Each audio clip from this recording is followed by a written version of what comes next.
Hi, my name is Kyle Roberts. I'm a senior technical marketing engineer here at F5. Today we're going to demonstrate F5's distributed cloud client-side defense. We'll discuss what it is, why it exists, and how we're solving the problem. It's no secret that today's threat landscape is changing faster than ever before. Threat actors are leveraging digital methods of what used to be physical forms of theft, and many of these attacks are running client-side in the browser and flying under the radar of most security controls. You might recognize many of these headlines and attack vectors as threat actors have seen large opportunity, leading to the rise of client-side attacks. Many organizations have a large blind spot in the supply chain ecosystem, with many different scripts embedded into their sites from third parties. These third parties themselves often depend on another set of third-party libraries, jQuery for example, making it extremely hard to track and secure the supply chain of client-side JavaScript code.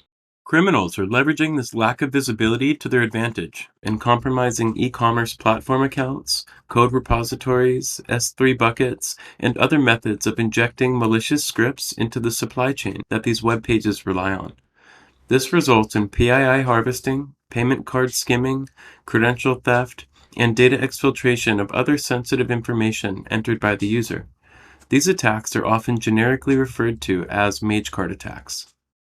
While existing security controls are crucially important to help reduce the attack surface for the web application, using next-gen firewalls, WAFs, bot defense, and other controls, since client-side attacks such as MageCart skim form data from the client browser and send directly to the attacker domain, it bypasses the web application's enterprise defenses and requires client-side monitoring and security in the browser. Now let's have a quick look at the demo environment for a preview of what we'll be showing today. Our F5 client-side defense demo will start out by onboarding the application to the F5 Distributed Cloud Client-Side Defense console. Then we'll look at our demo application and observe the behavior of a MageCart-style malicious JavaScript. Then we'll go back to the console to get visibility into the threat and use the mitigate action to resolve the threat and stop the attack. Getting started with F5 Distributed Cloud Client-Side Defense is extremely easy using our self-service portal. After signup has been completed, you'll land on the home page of the Distributed Cloud platform. From here, we can see the client-side defense service. Let's click on the icon to access it. Since the client-side defense solution is JavaScript-based, we'll start by copying our JavaScript and injecting it into the head tag of our application. Next, we'll add the domain of the pages that we're protecting. Once this is complete, malicious third-party scripts for your pages will be detected and reported in the console. Now let's verify that our application has been onboarded correctly by validating the URI of our protected page with the test.js injection button. We can see the JavaScript is successfully being detected. Now let's look at our alert notification options for F5 Distributed Cloud. By navigating to Audit Logs and Alerts, we can see that there is an alert receiver already configured with the type of email sending to our account email address. If we edit this configuration, we can see the other alert receiver options. We see Slack, PagerDuty, SMS, and others as well.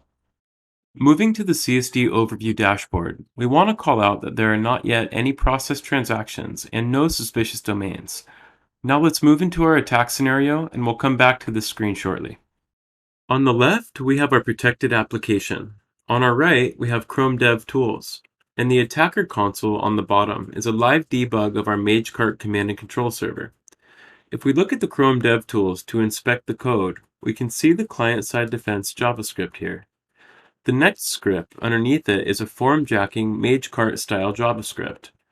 This script simulates a web page compromise and is logging all user IDs and passwords that are entered into the login form and posting those values to the threat actor's command and control server, which we can see is the c2server.f5cloudbuilder.dev. Now, oftentimes, a threat actor would likely put this JavaScript in an S3 bucket, GitHub repository, or compromise another plugin that uses jQuery to call this script, so it's more of a supply chain attack than direct compromise of the web page. If we log in like a normal user would and look at the network tab of our dev tools, we can see this data exfiltration being sent to the attacker domain in the HTTP header. If we click on Payload, It shows us the exact credentials we just entered for our user login. Now, if we look at the MageCart command and control server, we can see our outputs coming in real time as they were entered into the login form.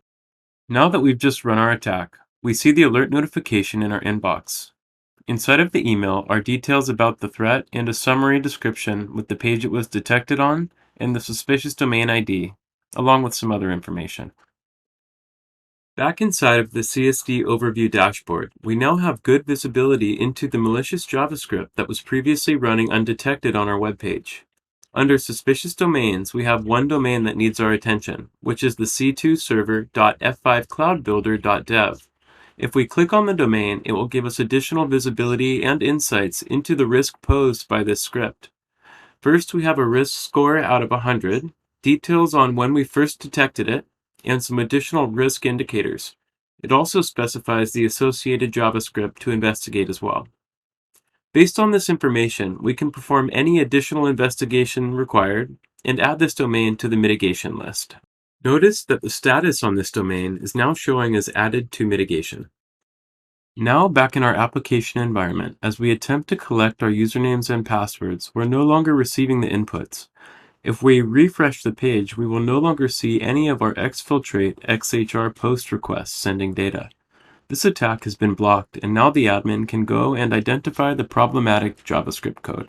Since Distributed Cloud Client-Side Defense is completely self-service, with free usage up to 1 million transactions per month, and a fully licensed paid tier as well, it's very simple to begin blocking these browser-based client-side threats today. Visit f5.com/cloud to get started.